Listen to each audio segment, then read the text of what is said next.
Hey guys, how's it going? Welcome back to my studio. This is Paint with Lovejoy. Thanks so much for joining me today.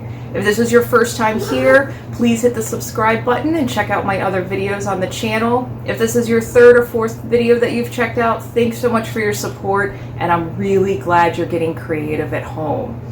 Really proud of you for doing that as well. So in this video, this is going to be geared towards my beginner painters. So those of you that just want to keep getting comfortable with painting, maybe explore some new subjects, explore more blending and some of the basics, these are good videos for you to utilize. With that being said, you have full permission to change out any colors or change anything about the video or about the painting process.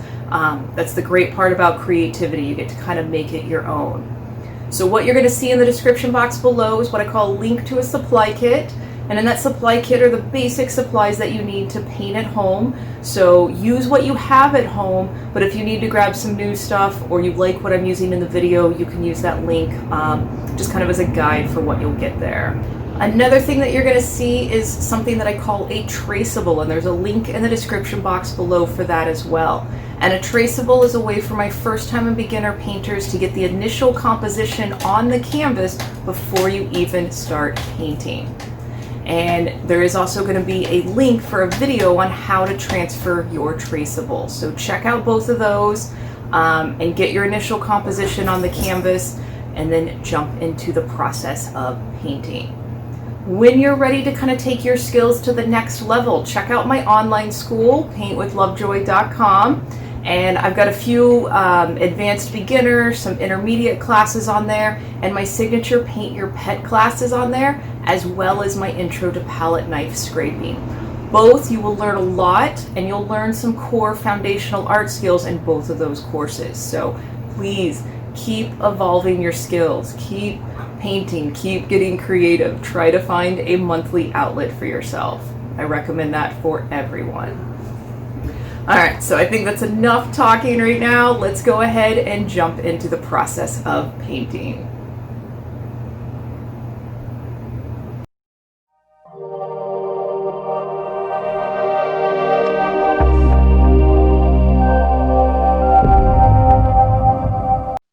Alright guys, it's going to be another fun painting, and this one is geared towards my advanced beginners. We're going to do some subtle shading in the face. So grab your supplies, transfer your traceable to your surface, and what you're going to notice on the screen is my traceable. I went over it with black Sharpie marker for those of you at home that are going to draw what you see. If you're using the traceable, you do not have to do the black Sharpie lines and just jump right into painting your background.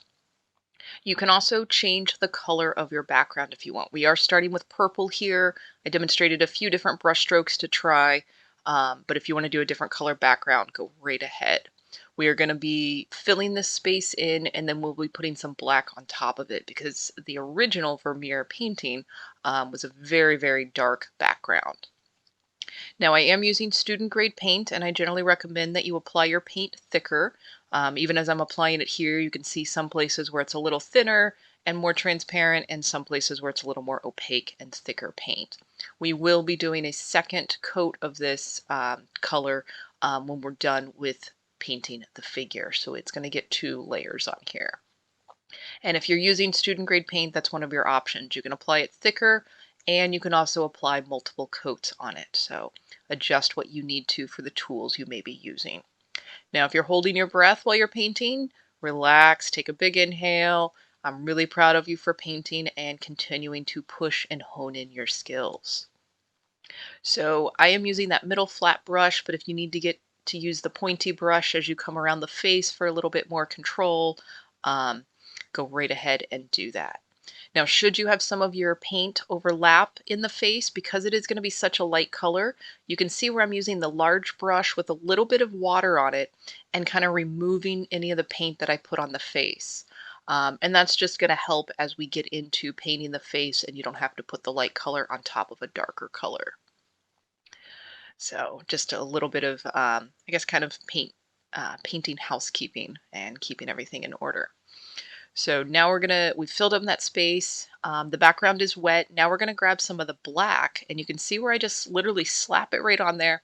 And keep in mind, a little bit of black is gonna go a long way. And I actually probably added more than I needed to, but we are going pretty dark in the background. So this is called wet on wet blending. And basically all you're doing is moving your brush on top of where you added the black on the purple, and it's mixing with the purple and the black and kind of just play with those colors. And you can see that I've got some kind of expressive brush strokes, and the video is sped up a little bit, so do not go as fast as I'm going. And again, when you come around the face, I want you to be a little more controlled and remember to breathe as you're doing that. All right, oh, and if you are on a stretched canvas, carry this color around the sides of the canvas just so that way it looks a little bit nicer when you hang it on the wall. You guys are doing a great job.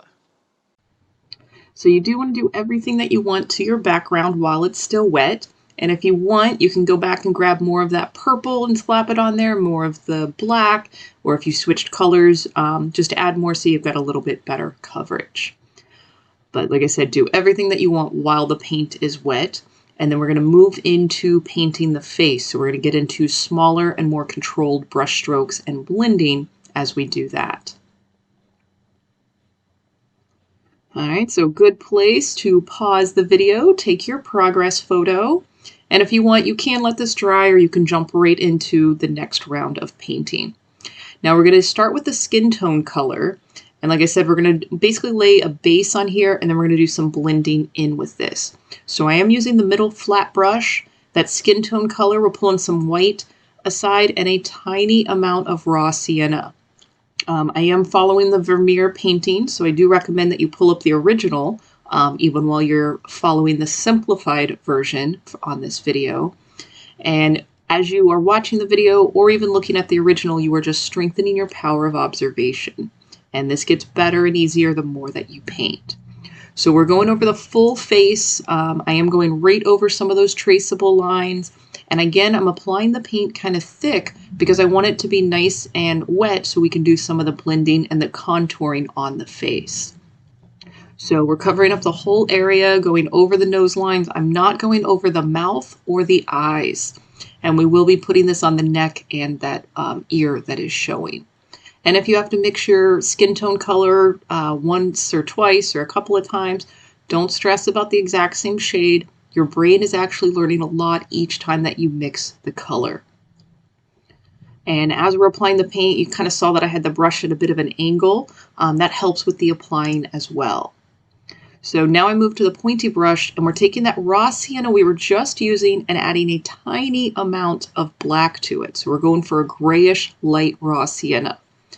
And again, this is where you're going to use the power of observation. Notice where I place it on the canvas, on her face, and the general shape that I make with it. So if you need to pause the video, focus on it a little bit, and then work on yours, pause the video as needed. And with that small pointy brush, it just helps with a little bit more control.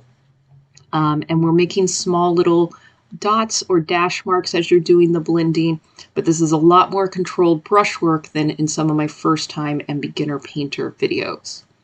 And you saw right there that I wiped off the excess paint. Sometimes you have to do that and then go back in and do your blending and soften this darker color into the lighter base color.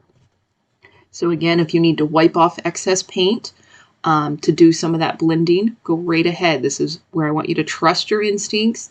And I also want you to do more paintings like this after you've completed this one, so that way you build on the skills. All right, so putting a little bit more of that shadow grayish raw sienna underneath the nose. And we've got it kind of along the edge of the nose and that eye, and then kind of where her cheekbone coming off the eye, going towards the ear. We will be adding some pure white for the highlights. So we're trying to get kind of 3 tones in here. And this is kind of what helps with creating this magical illusion on a flat surface, is having the light element, which we haven't added yet. Our main color, which was the first color that we added all over the face, the shadow value is that grayish light raw sienna that we're adding. So here just made a little bit darker, just a tiny bit darker. And again, being really controlled with those brush strokes, excuse me, as you kind of blend it in. Now, as you do this, and any of the paintings that you paint, kind of get in the habit of getting out of your chair and walking a distance of 5 to 10 feet away. And if it looks more believable from that distance, then you're going in the right direction. So this video is not necessarily for my first time painters. These are for some of you that have been painting for a little bit and you want to hone in some of your brush control and your blending skills here. So now we're moving into the neck and the ear and going just a little bit darker with that.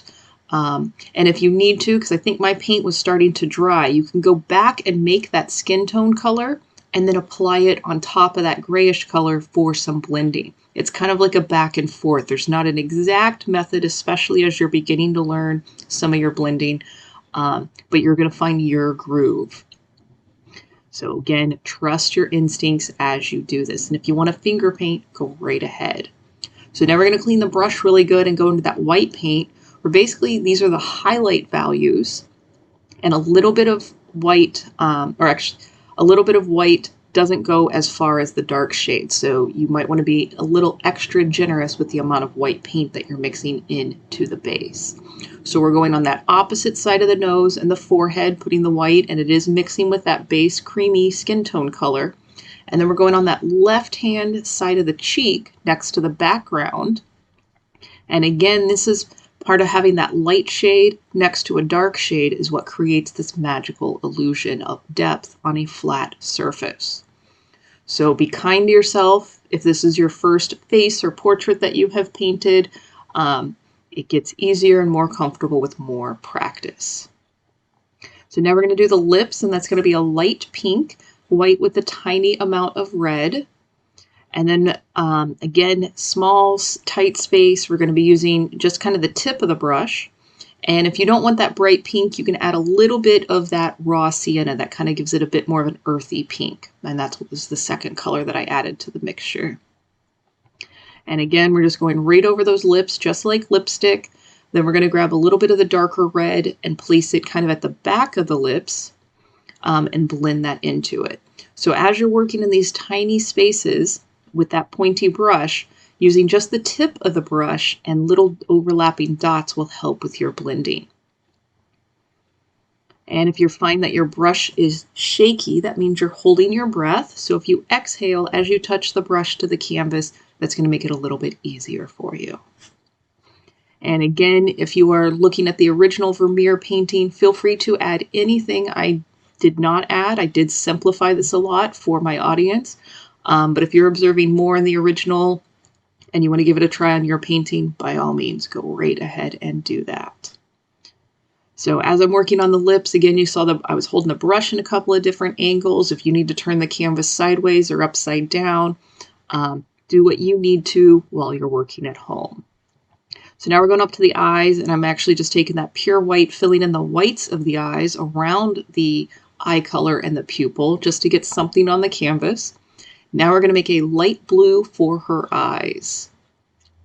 And that is white with a tiny amount of blue pigment. And we're going to fill in the eye space. And then we're going to go back over the black pupil, and we'll outline the eye just a little bit to give it a little more definition. And if you want, it may be easier to let your painting dry and then add the black, but if you go right into it, again, use the brush, just the tip of it, exhale as you touch the brush to the canvas, and you can work in these small spaces. So we are filling in that pupil, and you can reference the Traceable if it's hard to see on the video. We're filling in the pupil, and then we're also going to outline the top and bottom of the eye, kind of like eyeliner. Now there is a catch light on the pupil. If you happen to paint over that, don't worry about it. We can re-add it in a moment, and I believe that's what we'll be doing. So remember, be kind to yourself. You're doing better than you may be giving yourself credit for, and don't judge your painting until it's completely done. You can do this painting multiple times, and you're going to learn something different each time, and your skills will improve each time. This is a more challenging painting to do, especially a portrait. All right, so now going back to that white for that catch light, holding that brush kind of perpendicular again to the canvas and then touching the brush with the tip of the, touching the canvas with the tip of the brush. There we go. And again, you can reference the traceable for where the exact placement of that white catch light is. All right, so now we're making a light gray, and you saw that I had to actually make it twice to get light enough. There we go. And we're going to fill in at least the first layer of her pearl earring. And putting that light gray in there again, just trying to get that base on there as we move about the other areas of the canvas. All right, so pause the video, take your progress photo. Now we're going to be moving into her head wrap. So we're going to move into kind of a light, possibly light to medium blue. And if you need to re-add paint to your plate, go right ahead and do that. There we go. So you can see where I added more white to make it closer to a light blue. And I have moved back up to that medium flat brush. And I drew some more of the lines on this traceable for where the shadows would go. So on the left-hand side of her headdress, her head wrap, is going to be that light blue. And then we're going to add a little bit more blue to that mixture for going for kind of a medium blue for the other part. This is going to be the shadow area. Again, I'm applying this paint kind of thick because it is student grade paint. And we're going to be putting a few other shades in here. So again, we're really honing in on the fact that we have a light, medium, and dark shade. So now we mixed a little bit of black and blue, not much, and then you can see where I'm basically just kind of placing little dots and dash marks, wipe off the excess paint from the brush, and then go back with light pressure, and you're kind of squishing that darker into the base color. Now we're doing that with the direct blue. Same thing, slap it on there, wipe off that excess paint, and then tiny little dot or dash marks as you're blending that into the base. Same concept, grabbing that white on the left-hand side, slapping it on there, wipe off that brush, and then you're going to blend and soften that white into the base light blue. You guys are getting the hang of it. You're doing good.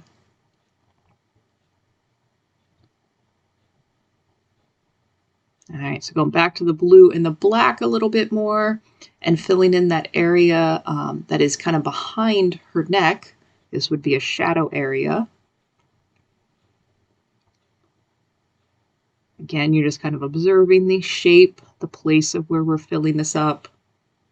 And I left some of that residual that was on my brush and then went into these areas on her headdress. And then wiped that off, and then we're going to blend that into it. And when we do the coat, we'll kind of do the same thing using some of the residual color on the brush to introduce into another area. So pause the video, take your progress photo. We're now going to go to light yellow, and that is white plus yellow for the other part, the rest of her headdress or head wrap. Not quite sure what they actually called it in that day and age.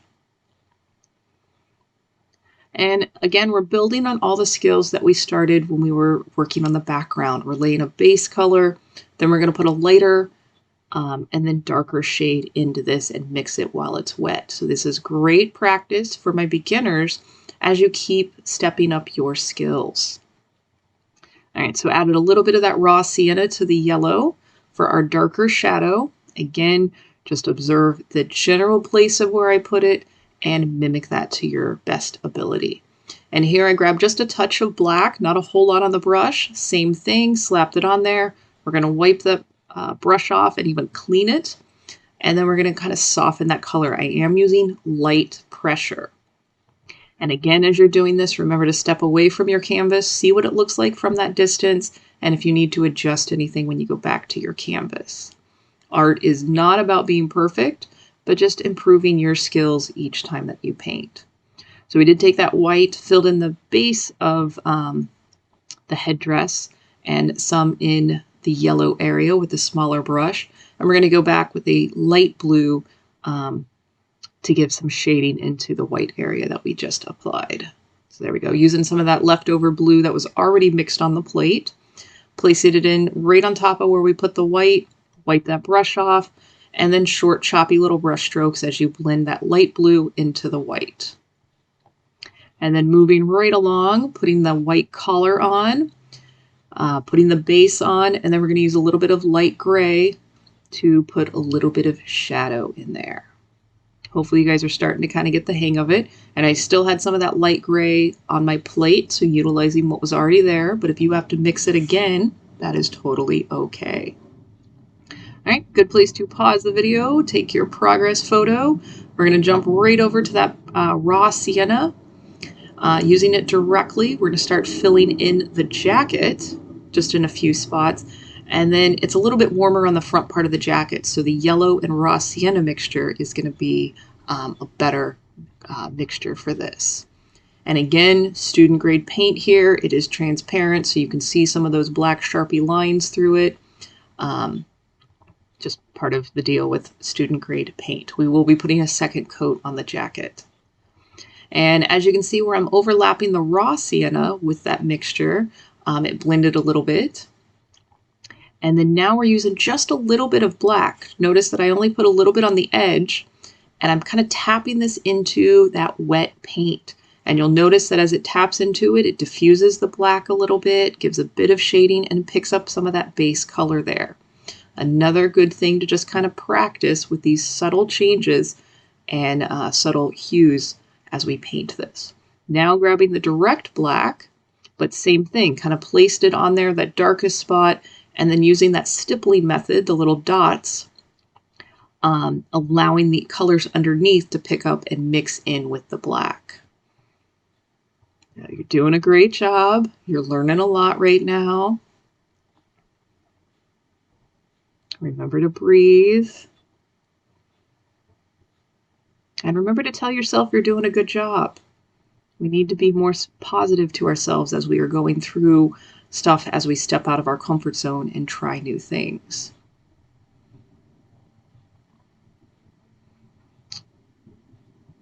All right, so grabbing some white,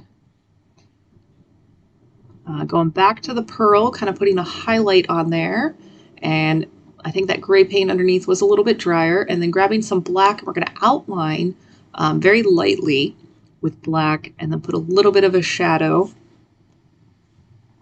Again, you're just observing what you see on either the video or if you're looking at the original Vermeer painting.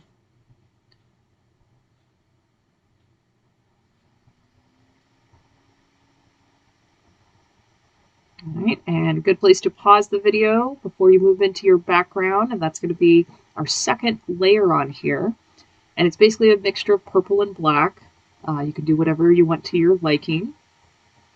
And we're going to fill in that whole space. And remember, as you come up close to the face, I want you more slow and controlled with those brush strokes, so that way you don't have to do any cleanup if you get some of the darker color on the face. And you can tell where it's a little bit nicer putting that second layer on there. It's more opaque. And then especially as we bring that around the side of the face, it gives that nice high contrast. And that's what a lot of the paint that was very iconic in Vermeer's work was some of these high contrast areas. Same with the blue that he used. They made their own paints back in the day because they had to. They didn't have a nice art store to go buy everything. And blue was a very sought after, very expensive paint to use. So he was known for using it in very small increments throughout a set number of his paintings. I forgot how many. All right, but doing good, filling in that space. And again, remember to carry that color over the edges of the canvas if you're on a stretched canvas. We are, after this, going to move in and go to yellow and raw sienna as we work more, put a second layer on that jacket. And again, just going right on top of it. And because it's student grade paint, even as I go over the parts where we added the black, you can still kind of see through it, and it changes the color just a bit. One of the fun things about acrylic paint, you can layer it, you can water it down, you can do a lot of stuff to it. And there you just saw that I grabbed the direct raw sienna as we move into the back of the jacket. And then also the black, again, just to kind of do some of that blending. A little bit of black goes a long way as you do this type of mixing. All right, you guys are doing a great job. Remember to look at your painting from a distance. If you want, you could replay the video and do a second layer on the face and just basically recreate what we did in the first layer. That's basically as what we're doing each time as we add that second coat on there, second layer on there. All right, and then taking the pointy brush and raw sienna, just accentuating some of the details on the jacket that she is wearing, using that paint pretty thick. And again, anything that you see on the original painting that I did not add, go right ahead, use your power of observation and add what you see on from the original to your painting. All right, oh, and we did have one more spot of yellow. I wanted a bit more of a highlight on the front of the jacket, and that paint is still wet, so I can still do a little bit of that blending. All right, great job, you guys. Thanks so much for hanging out with me and painting. And until next time, cheers.